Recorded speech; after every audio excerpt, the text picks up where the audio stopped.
most wild, yet most homely narrative which I am about to pen, I neither accept nor solicit belief. Mad indeed would I be to expect. My immediate purpose is to place before the world, plainly, succinctly, and without comment, a series of mere household events in their consequences. These events have terrified, have tortured, have destroyed me, yet I will not attempt to expound them. To me they have presented little but horror. To many they will seem less terrible than Varug's. Hereafter, perhaps, some intellect may be found, which will reduce my phantasm to the commonplace, some intellect more calm, more logical, and far less excitable than my own, will perceive, in the circumstances I detail with awe, nothing more than an ordinary succession of very natural causes and effects. Through the instrumentality of the fiend intemperance, had experienced a radical alliteration for the worse. I grew day by day more moody, more irritable, more regardless of the feelings of others. I suffered myself to use intemperate language to my wife. At length I even offered her personal violence. One night, returning home much intoxicated from one of my haunts about town, I fancied that the cat avoided my presence. I seized him, when in his fright at my violence he inflicted a slight wound upon my hand with his teeth.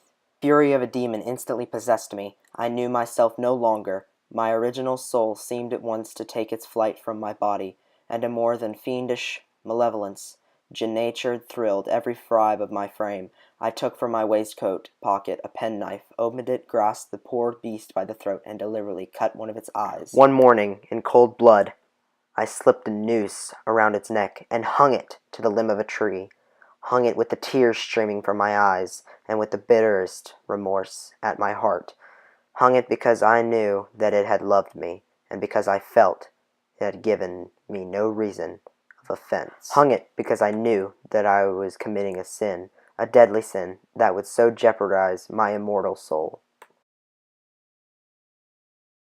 But my disease grew upon me. For what disease is like alcohol?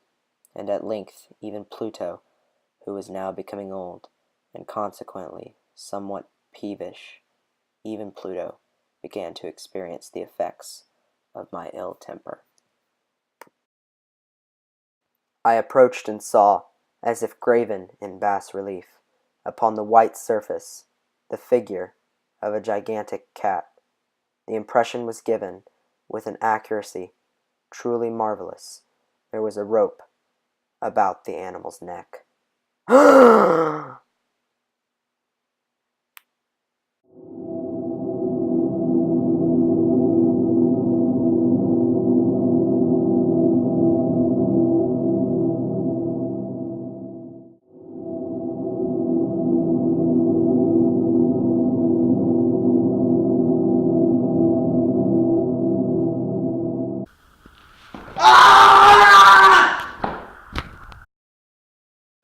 On the night of the day on which the most cruel deed was done, I was aroused from sleep by the cry of fire.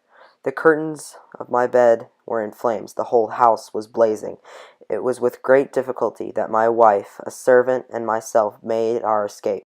One night, as I sat half stupefied in a den of more than infamy, my attention was suddenly drawn to some black object reposing upon the head of one of the immense hogsheads of gin, or of rum, which constituted the chief furniture of the apartment.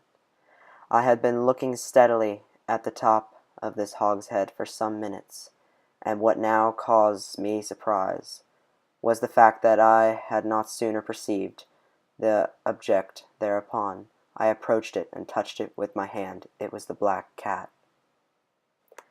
A very large one, fully as large as Pluto.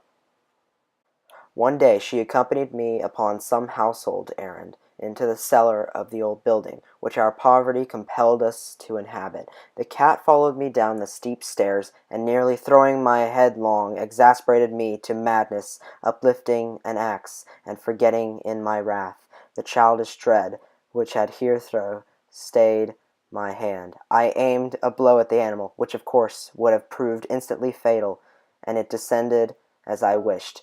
But this blow was arrested by the hand of my wife, goaded by the inference to rage. More than demoniacal, I withdrew my arm from her grasp and buried the axe into her brain. She fell dead upon the spot. Upon the fourth day of the assassination, a party of the police came very unexpectedly into the house, and proceeded again to make rigorous investigation of the premises. Secure, however, to the indestructibility of my place of concealment, I felt no embarrassment whatever. The officers bade me to accompany them in their search.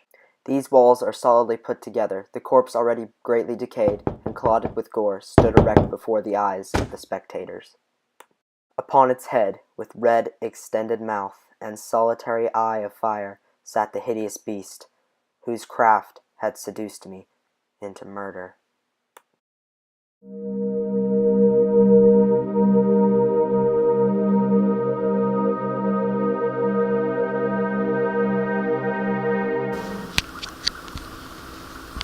I'm a cat. Meow!